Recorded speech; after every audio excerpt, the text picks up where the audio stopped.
പാവിത്രത്തിൻ്റെ ഒരു അപ്കമിങ് എപ്പിസോഡിലേക്ക് എല്ലാവർക്കും സ്വാഗതം. അങ്ങനെ ശ്രീജ വീട്ടിലേക്ക് കയറി വരുവാണ്. എല്ലാവരും അക്ഷമയോട് കൂടി ശ്രീജയെ കാത്തിരിക്കുകയായിരുന്നു. എന്താണ് ഇത്രയും നേരം വൈകുന്നത് എന്ന് ചിന്തിച്ചുകൊണ്ട് പെട്ടെന്ന് നന്ദിനി ചോദിക്കുന്നുണ്ട്, എന്തു പറ്റി ചേച്ചി, ഇത്രയും നേരം എവിടെയായിരുന്നു? നിങ്ങളെ കാത്തുകൊണ്ടാണ് ഞങ്ങൾ എല്ലാവരും ഇങ്ങനെ ഇരിക്കുന്നതെന്ന് പറയുമ്പോൾ ശ്രീജ പറയുന്നുണ്ട്, ഞാൻ കുറച്ച് പച്ചക്കറികൾ വാങ്ങാൻ വേണ്ടി ഒരു ഷോപ്പിൽ കയറി നന്ദിനി, അതുകൊണ്ടാണ് ഇത്രയും വൈകിയതെന്ന് പറയുവാണ്. ഉടനെ നന്ദിനി പറയുന്നുണ്ട്, എന്താ ചേച്ചി ഇത്, നിങ്ങളെയും കാത്ത് ഞങ്ങൾ ഇത്രയും പേരും ഇവിടെ ഇരിക്കുമ്പോൾ നിങ്ങൾ ഇതൊക്കെ വാങ്ങാൻ വേണ്ടി നിന്നതാണോ, അതൊക്കെ ശരിയാണോ എന്ന് ചോദിക്കുകയാണ്. കമലാമ്മ പറയുന്നുണ്ട്, നന്ദിനി നീയൊന്നും മിണ്ടാതിരിക്കെ, ഞാൻ അവളോട് ചോദിക്കട്ടെ, ശ്രീജെ നീ വേദിയുടെ അടുത്ത് പോയതല്ലേ, എന്നിട്ട് അവൾ എന്ത് പറഞ്ഞു, താലി നിനക്ക് ഊരി തന്നോ എന്ന് ചോദിക്കുകയാണ്. ഇത് കേട്ടതും ശ്രീജ പറയുന്നുണ്ട്, ഇല്ല അമ്മേ, താലി അഴിച്ചു തന്നില്ല എന്ന് പറയുവാണ്. ഇത് കേട്ടതും കമലാമ്മയ്ക്ക് ദേഷ്യം വരുന്നുണ്ട്. പെട്ടെന്ന് നന്ദിനി പറയുന്നുണ്ട്, അവൾ താലി തന്നില്ലേ, എത്ര കാശ് മുടക്കിയാണ് അന്ന് അമ്മ താലി ഉണ്ടാക്കി അവൾക്ക് കൊടുത്തതെന്ന് അറിയാമോ, എന്നിട്ട് അവളത് അമ്മ ചോദിച്ചു എന്ന് പറഞ്ഞിട്ടും ഊരി തന്നില്ല. ഇപ്പോൾ ആ സ്വർണത്തിൻ്റെ വില എത്രയാണെന്ന് അറിയാമോ, എല്ലാം പോയി, എല്ലാം കൈവിട്ടു പോയി, ഇനി അത് നമുക്ക് കിട്ടത്തില്ലല്ലോ എന്നൊക്കെ നന്ദിനി ഇങ്ങനെ വിളിച്ച് പറയുവാണ്. എന്നാൽ നമ്മുടെ വിനയൻ ഇങ്ങനെ മിണ്ടാതിരിക്കാൻ വേണ്ടി കൈകൊണ്ട് കാണിക്കുന്നുണ്ട്. പക്ഷേ ഇതൊന്നും നന്ദിനി ശ്രദ്ധിക്കുന്നില്ല. കമലാമ്മ വീണ്ടും ചോദിക്കുന്നുണ്ട്, അവൾ ആ താലി തന്നില്ലേ ശ്രീജെ? പെട്ടെന്ന് ശ്രീജ ഒരു കള്ളം പറയുവാണ്. അമ്മേ, അവൾ താലി തന്നില്ല എന്നല്ല ഞാൻ പറഞ്ഞത്, അവളുടെ കയ്യിൽ ആ താലിയില്ല. ആ താലി, ഈ വിവാഹം വിക്രമിനുമായിട്ടുള്ള ഒരു ബന്ധം ഇനി വേണ്ട എന്ന് അവൾ തീരുമാനിച്ചതിന് ശേഷം ആ താലി അവൾ അമ്പലത്തിലെ ഉണ്ടികയിൽ ഇട്ടു എന്നാണ് പറയുന്നത്. അത് ഇവിടെയല്ല, ആന്ധ്രാപ്രദേശിലോ മറ്റോ ആണ്, ഇവിടുത്തെ അമ്പലത്തിലോ ഒന്നും അല്ല എന്നാണ് വേദ പറഞ്ഞത്. ഇത് കേട്ടതും നന്ദിനിക്ക് വളരെ സന്തോഷമായി. നന്ദിനി പറയുന്നുണ്ട്, കേട്ടില്ലേ അമ്മ, ഞാൻ പറഞ്ഞതുപോലെ തന്നെ എല്ലാം സംഭവിച്ചില്ലേ, ഞാൻ പറഞ്ഞില്ലേ ഈ വിക്രമിനെ വേണ്ടാന്ന് വെച്ച് അവൾ ആ താലി കഴുത്തിൽ നിന്നും ഊരി വലിച്ചെറിഞ്ഞിട്ടുണ്ടാവുമെന്ന് പറഞ്ഞില്ലേ, അതുപോലെ തന്നെ സംഭവിച്ചില്ലേ എന്ന് ചോദിക്കുകയാണ്. ഇത് കേട്ടതും ശ്രീജ പറയുന്നുണ്ട്, നന്ദിനി ഇല്ലാത്തത് പറയണ്ട, അവളത് ഊരി വലിച്ചെറിഞ്ഞിട്ടൊന്നുമില്ല, അവളൊരു അമ്പലത്തിലെ ഉണ്ടികയിലാണ് അതിട്ടിരിക്കുന്നത്. വിശ്വം അമ്മയോട് ചോദിക്കുന്നുണ്ട്, അമ്മേ ഇനി എന്ത് ചെയ്യും, അപ്പം താലി ഊരി അതിൽ ആ പൊന്നുകൊണ്ട് വേറെ ഒരു താലി ഉണ്ടാക്കിയിട്ട് വേണം പുതുപ്പെണ്ണിൻ്റെ കഴുത്തിൽ കെട്ടാൻ എന്നല്ലേ പൂജാരി പറഞ്ഞത്, ഇനി എന്ത് ചെയ്യും അമ്മേ എന്ന് ചോദിക്കുകയാണ്. കമലാമ്മ പറയുന്നുണ്ട്, ഇനിയിപ്പോൾ എന്ത് ചെയ്യാനാ, സ്വർണം കൊണ്ട് നമുക്ക് പുതിയൊരു താലി ഒരുക്കിയെടുക്കാം എന്ന് പറയുകയാണ്. അപ്പോൾ വിനയം ചോദിക്കുന്നുണ്ട്, അപ്പോൾ ആ പഴയ താലിയുടെ കേസ് കഴിഞ്ഞല്ലോ അല്ലേ അമ്മേ? കഴിഞ്ഞു, ഇനിയിപ്പോൾ പ്രശ്നമൊന്നുമില്ലല്ലോ, അവളുടെ കഴുത്തിൽ ആ താലി ഇല്ല എന്ന് നമുക്ക് ഉറപ്പായല്ലോ, ഇനി പ്രശ്നമൊന്നുമില്ല. രാത്രിയായതും വിക്രം ഒരു ക്രിസ്മസ് അപ്പൂപ്പൻ്റെ വേഷം കെട്ടുവാണ്. ഇത് കണ്ട് രാജേട്ടൻ പറയുന്നുണ്ട്, വിക്രം നീ ഒരു കോമാളി വേഷം കെട്ടി ഇന്ന് സ്കൂളിൽ പോയി മോളെ കണ്ടു, ഇനിയിപ്പോൾ ഇന്ന് പോകണം എന്നുണ്ടോ, ഈ ഡ്രസ്സൊക്കെ ഇട്ട് നിനക്ക് ഇറിറ്റേഷൻ ആവുന്നില്ലേ എന്ന് ചോദിക്കുകയാണ്. ഇത് കേട്ടതും വിക്രം പറയുന്നുണ്ട്, സഹിക്കണം ചേട്ടാ, എല്ലാം ഉണ്ട്, എനിക്ക് ഇറിറ്റേഷനുണ്ട്, ബുദ്ധിമുട്ടുണ്ട്, പക്ഷേ മോൾക്ക് വേണ്ടിയാണ് ഞാനിതെല്ലാം സഹിക്കുന്നത്, എനിക്ക് മോളെ കാണണം, മോളെ എല്ലാ സമയത്തും എന്നോടൊപ്പം ഉണ്ടാവണമെന്നാണ് എനിക്ക് ആഗ്രഹം, പക്ഷേ അത് നടക്കത്തില്ലല്ലോ, അവളെ കാണാൻ വേണ്ടി ഞാൻ കുറച്ച് ബുദ്ധിമുട്ടുന്നതിൽ ഒരു കുഴപ്പവുമില്ല രാജേട്ടാ, എന്തായാലും ഞാൻ മോളെ പോയി കണ്ടിട്ട് വരാം, നിങ്ങളിവിടെ നിൽക്കെന്ന് പറയുന്നുണ്ട്. അങ്ങനെ പാട്ടൊക്കെ പാടി വിക്രം ഇങ്ങനെ ക്രിസ്മസ് അപ്പൂപ്പൻ്റെ വേഷം കെട്ടിക്കൊണ്ട് പോവുകയാണ്. എന്നാൽ സുഡർമോൾ ഇങ്ങനെ സിറ്റ് ഔട്ടിലിരുന്നുകൊണ്ട് പഠിച്ചുകൊണ്ടിരിക്കുകയാണ്. വിജി അവളെ പഠിപ്പിക്കുന്നുണ്ട്. വേദ തൊട്ടപ്പുറത്ത് തന്നെ ഫോണിൽ നോക്കിക്കൊണ്ടിരിക്കുകയാണ്. മോളെ ഇന്ന് എന്തെല്ലാം പഠിച്ചു, നീ ക്ലാസ്സിൽ എങ്ങനെയൊക്കെയുണ്ട്, എന്താ വിശേഷം എന്നൊക്കെ ചോദിച്ച് രണ്ടുപേരും കുശലം പറച്ചിലൊക്കെ കഴിഞ്ഞ് ഇങ്ങനെ ഇരിക്കുകയാണ്. നമ്മുടെ തരുണും അപ്പുറത്ത് തന്നെ നിൽക്കുന്നുണ്ട്. പഠിച്ചുകൊണ്ടിരിക്കുന്ന ഇടയിലാണ് സാന്താക്ലോസിൻ്റെ സൗണ്ട് കേൾക്കുന്നത്. പെട്ടെന്ന് സൗണ്ട് ശ്രദ്ധിച്ചുകൊണ്ട് സുഡർ പറയുന്നുണ്ട്, വിജയമ്മ സാന്താക്ലോസ്. വിജി അത് ശ്രദ്ധിച്ചുകൊണ്ട് മോളോട് പറയുന്നുണ്ട്, അത് സാന്റാക്ലോസ് ഒന്നുമല്ല മോളെ, ആരോ ക്രിസ്മസ് പാട്ട് പാടിക്കൊണ്ടിരിക്കുകയാണ്, സാന്റാക്ലോസ് ഒക്കെ ക്രിസ്മസ് ടൈമിലല്ലേ വരത്തുള്ളൂ എന്നിങ്ങനെ പറഞ്ഞ് നീ പഠിക്കുക എന്ന് പറയുന്നുണ്ട്. പെട്ടെന്ന് വേദ എഴുന്നേറ്റ് സൗണ്ട് ശ്രദ്ധിച്ചുകൊണ്ട് പറയുന്നുണ്ട്, മോള് പറഞ്ഞത് ശരിയാണല്ലോ വിജി ചേച്ചി, ഈ സമയത്ത് ഈ പാട്ട് എവിടെ നിന്നാണ് കേൾക്കുന്നത്, നമ്മുടെ വീടിനടുത്തു നിന്നാണല്ലോ എന്ന് പറഞ്ഞുകൊണ്ട് പോലീസുകാരനോട് ഗേറ്റ് തുറക്കാൻ വേണ്ടി പറയുകയാണ്. പെട്ടെന്ന് ഗേറ്റ് തുറന്ന സമയത്ത് സാന്റാക്ലോസിൻ്റെ ഡ്രസ്സ് അണിഞ്ഞുകൊണ്ട് അവിടെ ഒരാൾ നിൽക്കുന്നത് കാണുവാണ്. അത് വിക്രമായിരിക്കും, പക്ഷേ അത് ആർക്കും തന്നെ മനസ്സിലാവുന്നില്ല. പെട്ടെന്ന് സാന്റാക്ലോസ് പറയുന്നുണ്ട്, എനിക്ക് മോളോട് സംസാരിക്കണം, മോളെ കാണണം, എന്നെ അകത്തേക്ക് വിടൂ എന്ന് പറയുവാണ്. സാന്റാക്ലോസിനെ കണ്ടതും സുഡറും പറയുന്നുണ്ട്, വേദ അകത്തേക്ക് വരാൻ പറ, എനിക്ക് ആളോടൊപ്പം കളിക്കണമെന്നൊക്കെ പറഞ്ഞ് വാശി പിടിക്കുകയാണ്. ഇത് കണ്ടതും വേദ പറയുന്നുണ്ട് പോലീസുകാരൻ്റെ അടുത്ത് അങ്ങോട്ട് അകത്തേക്ക് വിടൂ എന്ന് പറയുകയാണ്. അങ്ങനെ വിക്രം അകത്തേക്ക് കയറി വരുന്നുണ്ട്. ഹാപ്പി ക്രിസ്മസ് എന്ന് പറഞ്ഞുകൊണ്ട് സാന്റാക്ലോസ് പാട്ടൊക്കെ പാടി ഡാൻസ് ചെയ്യാണ്. വിജയും സുഡറും അത് കണ്ട് ചിരിക്കുന്നുണ്ട്. പെട്ടെന്ന് വേദ പറയുന്നുണ്ട്, നിൽക്ക്, ഈ സമയത്ത് എവിടെയാണ് ക്രിസ്മസ്, സമയമൊക്കെ കഴിഞ്ഞില്ലേ എന്ന് ചോദിക്കുകയാണ്. ഈ ലോകത്ത് 2 തവണ ക്രിസ്മസ് വരുന്നുണ്ട്. എല്ലായിടത്തും ഡിസംബറിലാണെങ്കിൽ ഓസ്ട്രേലിയയിൽ ഈ സമയത്താണ് ക്രിസ്മസ് ആഘോഷിക്കുന്നതെന്ന് പറയുവാണ്. ഇത് കേട്ടതും വേദ ചിരിക്കുന്നുണ്ട്. തരുൺ പറയുന്നുണ്ട്, ഇവർ പറയുന്നത് ശരിയാണ് വേദേ, സമ്മറിലാണ് ഓസ്ട്രേലിയയിൽ ക്രിസ്മസ് ആഘോഷിക്കുന്നത്. അങ്ങനെ സാന്താക്ലോസ് പെട്ടെന്ന് സുഡറിനെ വിളിക്കുകയാണ്, തന്നോടൊപ്പം കളിക്കാനായി ഇങ്ങോട്ട് വരും മോളെ എന്ന് പറയുവാണ്. സുഡർ സന്തോഷത്തോടെ സാന്റയുടെ അടുത്തേക്ക് ഓടി ചെല്ലുവാണ്. എന്നിട്ട് സാന്റയെ കെട്ടിപ്പിടിക്കുമ്പോൾ അവൾക്ക് വിക്രമിൻ്റെ പെർഫ്യൂമിൻ്റെ സ്മെല്ലടിക്കുകയാണ്. പെട്ടെന്ന് അവൾക്ക് മനസ്സിലാവുന്നുണ്ട് ഇത് വിക്രമാണെന്ന്. വിക്രം പെട്ടെന്ന് സുഡർ വിക്രമിൻ്റെ മുഖത്തേക്ക് നോക്കിക്കൊണ്ട് പതുക്കെ ചോദിക്കുന്നുണ്ട്, ദേ നീ സിംബയല്ലേ? പെട്ടെന്ന് ഷൂ എന്ന് പെട്ടെന്ന് പറഞ്ഞുകൊണ്ട് പതുക്കെ വിക്രം പറയുന്നുണ്ട്, മിണ്ടാതിരിക്കുക, അവർ കേൾക്കും. ആരും കേൾക്കാതെ പതിയെ സുഡർ വിജിയോടും പറയുന്നുണ്ട്, വിജിയമ്മ ഇത് സിംബയാണ്. ഉടനെ അത്ഭുതത്തോടു കൂടി വിജിയും വിക്രമിൻ്റെ മുഖത്തേക്ക് നോക്കുകയാണ്, സാന്റയുടെ മുഖത്തേക്ക് നോക്കുകയാണ്. എന്നിട്ട് അപ്പോൾ എല്ലാവർക്കും അവർക്ക് പരസ്പരം മനസ്സിലാവുന്നുണ്ട്. അങ്ങനെ ഗോഡ് ബ്ലെസ് യു എന്ന് പറയുകയാണ് വിക്രം. മോൾക്ക് നല്ലത് വരാൻ വേണ്ടിയും മോള് നല്ലവണ്ണം പഠിക്കാൻ വേണ്ടിയും പ്രെയർ ചെയ്യാൻ വേണ്ടി പറയുകയാണ് വേദ. അങ്ങനെ പ്രാർത്ഥിക്കുന്നുണ്ട് മോളെ അടുത്ത് നിർത്തിക്കൊണ്ട് വിക്രം. അതിനുശേഷം തൻ്റെ പോക്കറ്റിൽ നിന്നും സ്വീറ്റ്സ് എടുത്ത് സുഡറിന് കൊടുക്കുകയാണ്. സുഡർ താങ്ക്സ് എന്ന് പറയുന്നു. പിന്നീട് മോളെ ബ്ലെസ് ചെയ്യുവാണ് വിക്രം. അത് കണ്ടതും വേദ ഓടി വരുവാണ് അകത്തു നിന്നും. എന്നെ കൂടി ഒന്ന് ബ്ലെസ് ചെയ്യൂ സാന്റ എന്ന് പറഞ്ഞുകൊണ്ട് വിക്രമിൻ്റെ നേരെ തൊഴുതു പിടിച്ചുകൊണ്ട് വിക്രമിൻ്റെ കാലിൻ്റെ ചുവട്ടിൽ ഇരിക്കുകയാണ്. പെട്ടെന്ന് ഒരു നിമിഷം പകച്ചു പോവുകയാണ് വിക്രം. താൻ എങ്ങനെ ബ്ലെസ് ചെയ്യും, എന്ത് പറഞ്ഞ് വേദയെ ബ്ലെസ് ചെയ്യുമെന്ന് ചിന്തിക്കുകയാണ് വിക്രം ഒരു നിമിഷം. പക്ഷെ മടിച്ചു നിന്നാൽ അവർ സംശയിക്കും എന്നുള്ളത് കൊണ്ട് തന്നെ പെട്ടെന്ന് വിക്രം വേദയുടെ നെറ്റിയിൽ കുരിശ് വരച്ച് ബ്ലെസ് ചെയ്യുകയാണ്, നല്ലത് വരട്ടെ എന്ന്. അപ്പോഴേക്കും വിജിയോടും തരുണിനോടും എല്ലാം വേദ പറയുകയാണ്, എല്ലാവരും സാന്റയുടെ ബ്ലെസ്സിങ് വാങ്ങിക്കൂ എന്ന്. അങ്ങനെ വിക്രമിൻ്റെ കാലിൻ്റെ ചുവട്ടിൽ ഇരിക്കുകയാണ് 2 പേരും. എല്ലാവർക്കും ഇതേ ബ്ലെസ് ചെയ്യുകയാണ്. സുഡർ വിക്രമിന് സാന്റയെ കെട്ടിപ്പിടിച്ചൊരു ഉമ്മയും കൊടുക്കുന്നുണ്ട്. വിക്രമിന് വളരെ സന്തോഷമാവുകയാണ്. വിക്രം തുള്ളിച്ചാടിക്കൊണ്ട് പാട്ടൊക്കെ പാടി അവിടെ നിന്നും ഇറങ്ങി പോകുന്നുണ്ട്. വേദയ്ക്ക് സാന്റയെ നല്ല ഇഷ്ടപ്പെടുവാണ്. വേദ തന്നോട് പറയുന്നുണ്ട്, സാന്റ നല്ലൊരു സാന്റ അല്ലേ എന്ന് പറയുകയാണ്. തരുണും അത് ശരിവെക്കുന്നുണ്ട്.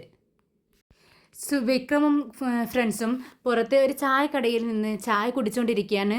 വിക്രം ഇത്തവണ മിക്കി മൗസിൻ്റെ വേഷം ധരിച്ചാണ് നിൽക്കുന്നത്.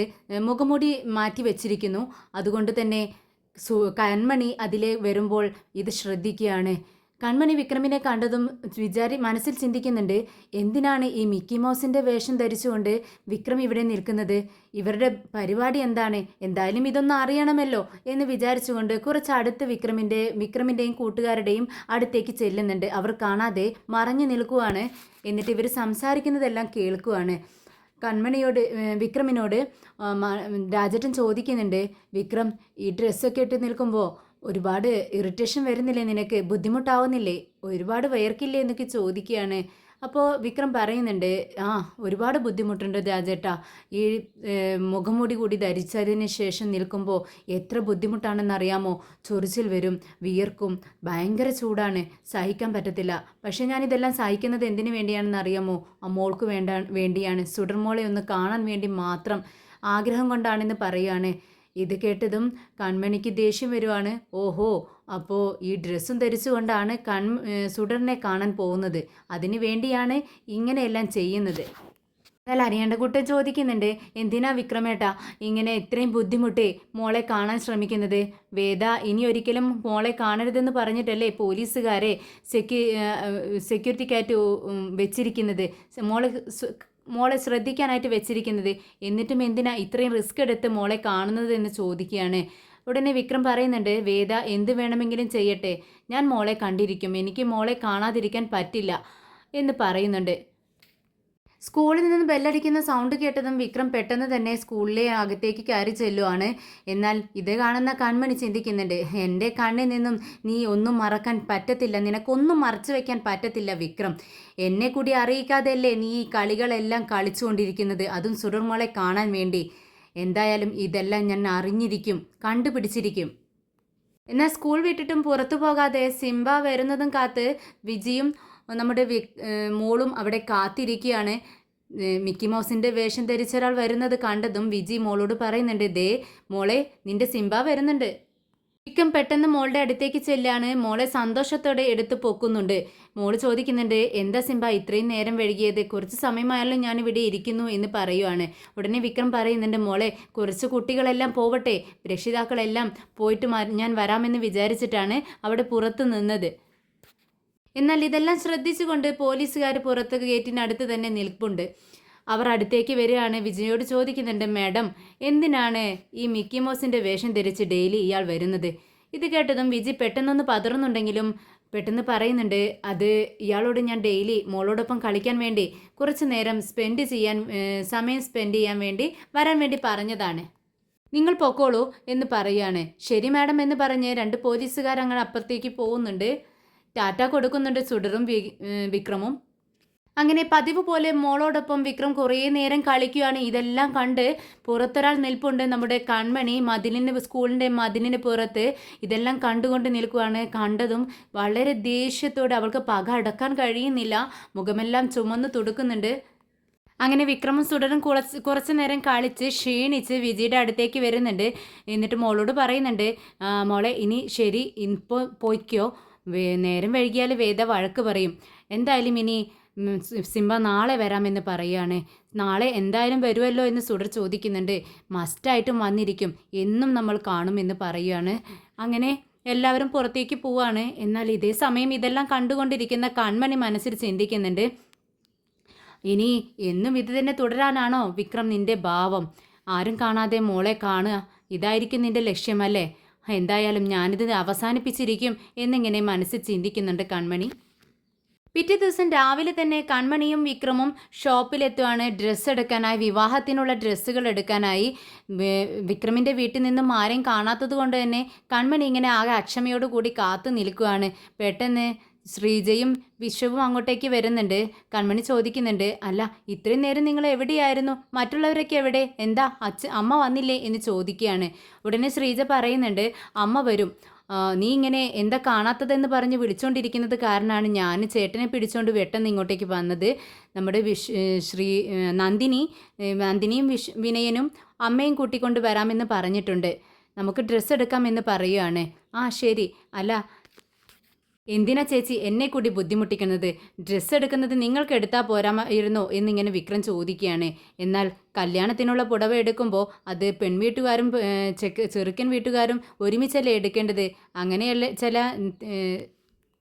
നിയമങ്ങളൊക്കെ ഇല്ലേ വിക്രം എന്ന് കൺമണി ചോദിക്കുകയാണ്. പെട്ടെന്ന് തന്നെ കുറച്ച് ക്യാഷ് തൻ്റെ കയ്യിൽ നിന്നെടുത്ത് ശ്രീജ കൺമണിക്ക് കൊടുക്കുവാണ്. ഇതെന്താണെന്ന് ചോദിക്കുമ്പോൾ ശ്രീജ പറയുന്നുണ്ട്, ഇത് അമ്മ നിൻ്റെ കയ്യിൽ തരാൻ വേണ്ടി പറഞ്ഞു, വിവാഹ സമയത്ത് ഉടുക്കാനുള്ള പുടവ അമ്മ തന്ന ക്യാഷ് കൊണ്ട് എടുക്കാനായി പറഞ്ഞു, ഇതിൽ 2500 രൂപയുണ്ട് എന്ന് പറയുകയാണ്. ഇത് കേട്ടതും വിക്രം പറയുന്നുണ്ട്, എന്തിനാണ് അമ്മ കൂട്ടിവെച്ച ക്യാഷ് എല്ലാം ചിലവഴിക്കുന്നത്, അതിൻ്റെ ആവശ്യമില്ല, എൻ്റെ കയ്യിൽ ക്യാഷ് ഉണ്ട്, ഞങ്ങൾ എടുത്തോളാം എന്ന് പറയുവാണ്. എന്നാൽ കൺമണി പറയുന്നുണ്ട്, വിക്രം നീ എന്താണ് ഈ പറയുന്നത്, അമ്മയ്ക്കും ഉണ്ടാവില്ലേ ആഗ്രഹം, 2500 രൂപയ്ക്കുള്ളിലുള്ള പുടവ എനിക്ക് എടുത്താൽ മതി എന്ന് പറയുന്നുണ്ട് കൺമണി. അങ്ങനെ ഡ്രസ്സെല്ലാം എല്ലാവരും സെലക്ട് ചെയ്തുകൊണ്ടിരിക്കുന്നതിനിടയിൽ വിക്രമിൻ്റെ ഫോൺ റിങ് ചെയ്യുകയാണ്. വിക്രം അങ്ങ് മാറി നിന്ന് സംസാരിക്കുകയാണ്. ഇതേ സമയം അങ്ങോട്ടേക്ക് വേദയും നമ്മുടെ വിജിയും മോളും കൂടി ഡ്രസ്സ് എടുക്കാനായിട്ട് കയറി വരുവാണ്. കയറി വരുന്ന സമയത്ത് തന്നെ അകത്ത് നിൽക്കുന്ന വിക്രമിനെ വേദ കാണുന്നുണ്ട്. പെട്ടെന്ന് അങ്ങ് സ്റ്റക്ക് ആവുകയാണ്. പെട്ടെന്ന് സുഡറിനോട് ദേഷ്യപ്പെടുകയാണ്, നിനക്ക് ഈ ഷോപ്പിൽ നിന്ന് തന്നെ ഡ്രസ്സ് എടുക്കണമെന്ന് എന്താ ഇത്ര നിർബന്ധം? ഉടനെ സുഡർ പറയുന്നുണ്ട്, അന്ന് ഞാൻ വന്നപ്പോൾ ഇവിടെ നിന്നല്ലേ എനിക്ക് പറ്റിയ ഫ്രോക്ക് കണ്ടത്, ആ ഫ്രോക്ക് തന്നെ എനിക്ക് വേണം വേദേ, അതിനു വേണ്ടിയാണ് ഞാനിവിടെ വേദയും കൊണ്ട് വന്നതെന്ന് പറയുവാണ്. എന്ത് പറ്റി വേദേ, നീ എന്തിനാണ് പെട്ടെന്ന് മോളോട് ഇങ്ങനെ ദേഷ്യപ്പെടുന്നതെന്ന് വിജി ചോദിക്കുന്നുണ്ട്. ചേച്ചിക്കൊന്നും അറിയില്ല, അവൻ ഇവിടെ ഉണ്ട് എന്ന് പറയുവാണ്. ആര് എന്ന് വിജി ചോദിക്കുമ്പോൾ അവൻ എന്ന് പറഞ്ഞുകൊണ്ട് പിറകിലേക്ക് തിരിഞ്ഞു നോക്കുവാണ്. അപ്പോഴാണ് വിജി ഫോൺ ചെയ്തുകൊണ്ടിരിക്കുന്ന വിക്രമിനെ അകത്ത് കാണുന്നത്. വിക്രമിനെ കണ്ടതും സുഡറിന് സന്തോഷമാവുന്നുണ്ട്. വിജയമ്മ നോക്ക് സിംബ എന്ന് പറഞ്ഞ് ചിരിച്ചുകൊണ്ട് നിൽക്കുകയാണ് മോള്. പെട്ടെന്ന് വേദയ്ക്ക് ദേഷ്യം വരുവാണ്. കണ്ടോ വിജി ചേച്ചി, ഇതുകൊണ്ട് തന്നെയാണ് പെട്ടെന്ന് പോവാമെന്ന് പറഞ്ഞത് എന്ന് പറഞ്ഞു നമുക്ക് പോവാം എന്ന് പറഞ്ഞ് വേദ മോളുടെ കയ്യിൽ പിടിച്ച് വലിക്കുകയാണ്. എന്നാൽ കുതിറി മാറിക്കൊണ്ട് സുഡർ പറയുന്നുണ്ട്, ഇല്ല ഇല്ല വേദ, ഞാൻ വരില്ല, എനിക്ക് ഇവിടെ നിന്ന് തന്നെ ഡ്രസ്സ് എടുക്കണം, എനിക്ക് സിംബായെ കാണണം എന്ന് പറഞ്ഞ് പെട്ടെന്നങ്ങ് ഓടുകയാണ് സുഡർ വിക്രമിൻ്റെ അടുത്തേക്ക്. സുഡർ പെട്ടെന്ന് പിറകെ ചെന്ന് വേദ പിടിച്ചു വെക്കുകയാണ് സുഡറിനെ. എന്നിട്ട് അവളെ ശാസിക്കുന്നുണ്ട്. നിനക്ക് പറഞ്ഞാൽ അനുസരിക്കാൻ പറ്റത്തില്ല അല്ലേ? അവൻ്റെ അടുത്തേക്ക് പോവരുതെന്ന് ഞാൻ പറഞ്ഞിട്ടില്ലേ നിന്നോട്? നീ പിന്നെ എങ്ങോട്ടേക്കാണ് ഞാൻ പോവരുതെന്ന് പറഞ്ഞ് ഇങ്ങനെ ഓടുന്നത്? വാ എന്ന് പറഞ്ഞുകൊണ്ട് വിജിയുടെ അടുത്തേക്ക് പിടിച്ചു വരിച്ച് കൊണ്ടുവരികയാണ് സുഡറിനെ. എന്നാൽ അപ്പോഴേക്കും വിക്രം ഫോണിൽ സംസാരിച്ചു കഴിഞ്ഞതുകൊണ്ട് തന്നെ ഇവരെ കാണുന്നില്ല. പെട്ടെന്ന് അങ്ങ് അകത്തേക്ക് കയറി പോവാണ്. എന്നാൽ വേദ മോളോട് ദേഷ്യത്തോട് ചോദിക്കുന്നുണ്ട്, ദേ സുഡർ, നിനക്ക് ഡ്രസ്സ് വേണോ അതോ ഒന്നും എടുക്കാതെ ഇവിടെ നിന്നും ഇറങ്ങിപ്പോണോ? അവനോട് സംസാരിക്കാൻ നിന്നാൽ ഞാൻ നിനക്ക് ഡ്രസ്സ് എടുത്തു തരില്ല, അതുകൊണ്ട് മിണ്ടാതിരുന്നോളണം. ശരി വേദേ, എനിക്ക് ഡ്രസ്സ് മതി എന്ന് പറയുവാണ്. ഉടനെ തന്നെ വേദ മോളുടെ കൈ പിടിച്ചുകൊണ്ട് അകത്തേക്ക് കയറി പോകുന്നുണ്ട്. എന്നാൽ അകത്ത് വിക്രമിനോട് കൺമണി ചോദിക്കുന്നുണ്ട്. ഒരു സാരി കൺമണി ഇങ്ങനെ ശരീരത്തിൽ വെച്ച് നോക്കുകയാണ്. തൻ്റെ ദേഹത്തിരിക്കുന്ന ഈ സാരി കൊള്ളാമോ എന്ന് കൺമണി ചോദിക്കുകയാണ്. ഉടനെ തന്നെ വിക്രം പറയുന്നുണ്ട്, എനിക്ക് സാരിയെ പറ്റിയൊന്നും അറിയില്ലല്ലോ കൺമണി, നിനക്ക് ഇഷ്ടപ്പെട്ടത് നീ സെലക്ട് ചെയ്തു എന്ന് പറയുക. എന്നാൽ കൺമണി പറയുന്നുണ്ട്, ഇത് വിവാഹ സമയത്ത് ഉടുക്കാനുള്ള സാരിയല്ലേ വിക്രം, എനിക്കും നിനക്കും ഇഷ്ടപ്പെട്ട സാരിയല്ലേ ഞാൻ സെലക്ട് ചെയ്യേണ്ടത്, നമുക്ക് ഒരുമിച്ച് സെലക്ട് ചെയ്യാം എന്ന് പറയുന്നുണ്ട്. കൺമണിക്ക് മാച്ചായ സാരി സെലക്ട് ചെയ്യുന്നതിനിടയിൽ പെട്ടെന്നാണ് ശ്രീജ അത് ശ്രദ്ധിക്കുന്നത്. അവർക്ക് ഓപ്പോസിറ്റായി കൺമണിയും വേദയും സുഡർ മോളും വിജയും കൂടെ സ്റ്റെയർ കേസ് കയറി മുകളിലെ നിലയിലേക്ക് കയറി പോകുന്നു. പെട്ടെന്ന് അങ്ങ് സ്റ്റക്കായിക്കൊണ്ട് ശ്രീജ ഇങ്ങനെ നോക്കി നിൽക്കുവാണ്. ശ്രീജയുടെ ആരെയാണ് ശ്രീജ ഇങ്ങനെ നോക്കുന്നത് എന്ന് ശ്രദ്ധിച്ചുകൊണ്ട് പെട്ടെന്ന് കൺമണി പിറകിലേക്ക് തിരിഞ്ഞു നോക്കുമ്പോൾ കൺമണിയും അവരെ കാണുന്നുണ്ട്. കൺമണിക്ക് ദേഷ്യം വരുന്നുണ്ട്. കൺമണി മനസ്സിൽ ചിന്തിക്കുന്നുണ്ട്, എവിടെ പോയാലും ഇവളാണല്ലോ, ഇവളെ കൊണ്ട് വല്ലാത്തൊരു കഷ്ടത്തിലായല്ലോ ഞാൻ എന്നിങ്ങനെ ചിന്തിക്കുകയാണ്. അങ്ങനെ കൺമണിയും ശ്രീജയും കൂടി സാരികളെല്ലാം സെലക്ട് ചെയ്യുന്നുണ്ട്. കൺമണി ചോദിക്കുന്നുണ്ട്, ചേച്ചി ഇപ്പോൾ എല്ലാവർക്കും ഉള്ള സാരികൾ എടുത്തില്ലേ എന്ന് ചോദിക്കുകയാണ്. എല്ലാവർക്കും എടുത്തു, പക്ഷേ ചെറുക്കനുള്ളത് എടുത്തില്ലല്ലോ, വിക്രമിനുള്ള ഡ്രസ്സ് എടുക്കണ്ടേ എന്ന് ചോദിക്കുന്നുണ്ട്. അത് ശരിയാണ്, ഇത് കഴിഞ്ഞിട്ട് നമുക്ക് അതിന് അങ്ങനെ അത് മേടിക്കാമെന്ന് പറയുകയാണ്. അങ്ങനെ താഴെയുള്ള സെക്ഷനിലുള്ള എല്ലാ ഡ്രസ്സുകളും എടുത്തു കഴിഞ്ഞതിന് ശേഷം അവർ മുകളിലെ നിലയിലേക്ക് കയറുവാണ്. എന്നാൽ അങ്ങോട്ടേക്ക് ചെന്നതും കുട്ടികളുടെ സെക്ഷനിൽ നിന്നും വേദയും വിജിയും കൂടി മോൾക്ക് ഡ്രസ്സ് എടുക്കുന്ന സീനാണ് ഇവർ കാണുന്നത്. പെട്ടെന്ന് രണ്ടുപേരും കാണുകയാണ് വിക്രം വേദയും പരസ്പരം നോക്കി കുറച്ച് നിമിഷം അങ്ങനെ നിന്ന് പോവുകയാണ്. കൺമണി വിക്രമിൻ്റെ മുഖത്തേക്ക് നോക്കുന്നുണ്ട്. പെട്ടെന്ന് സുഡർ വിക്രമിനോട് ഹായ് പറയുവാണ്. പതിയെ വേദ കാണാതെ വിക്രമും ഹായ് പറയുന്നുണ്ട്. കൺമണി പിന്നീട് വിക്രമിനോടായി പറയുന്നുണ്ട്, അവർ ഡ്രസ്സ് എടുക്കാൻ വന്നതായിരിക്കും, അവർ എടുക്കട്ടെ, നമുക്ക് നമ്മുടെ സെക്ഷനിലേക്ക് പോവാം എന്ന് പറഞ്ഞുകൊണ്ട് അവിടെ നിന്ന ഒരു സെയിൽസ്മാനോട് ചോദിക്കുന്നുണ്ട്, ഇവിടെയാണ് പുരുഷന്മാരുടെ സെക്ഷൻ എന്ന് ചോദിക്കുകയാണ്. ഇതിനും മുകളിലെ നിലയിലാണെന്ന് പറയുമ്പോൾ അവർ സ്റ്റെയർ കേസ് കയറി മുകളിലേക്ക് കയറുന്നുണ്ട്. ഇതേ സമയം മോൾ കുറച്ച് ഡ്രസ്സുകൾ സെലക്ട് ചെയ്ത് വെച്ചിട്ടുണ്ട്, ഇതെല്ലാം ഞങ്ങൾ ഒന്ന് ഇട്ടു നോക്കട്ടെ എന്ന് പറയുമ്പോൾ ഇതെല്ലാം നിനക്ക് പാകമായിരിക്കും, ഇട്ടു നോക്കേണ്ട ആവശ്യമില്ല എന്ന് വേദ പറയുന്നുണ്ട്. പക്ഷേ വിജിയും സുഡറും അത് സമ്മതിക്കുന്നില്ല. അവർക്ക് വിക്രമിനെ കാണാനുള്ള ഒരു ചാൻസിന് വേണ്ടിയാണ് അവർ അത് ഇട്ടു നോക്കാൻ വേണ്ടി ഡ്രസ്സിംഗ് റൂമിലേക്ക് പോവുകയാണ്. അപ്പോഴേക്കും വിക്രമും ഡ്രസ്സ് നോക്കി സെലക്ട് ചെയ്ത് ഡ്രസ്സ് ഇട്ടു നോക്കാൻ വേണ്ടി അങ്ങോട്ടേക്ക് വരുവാണ്.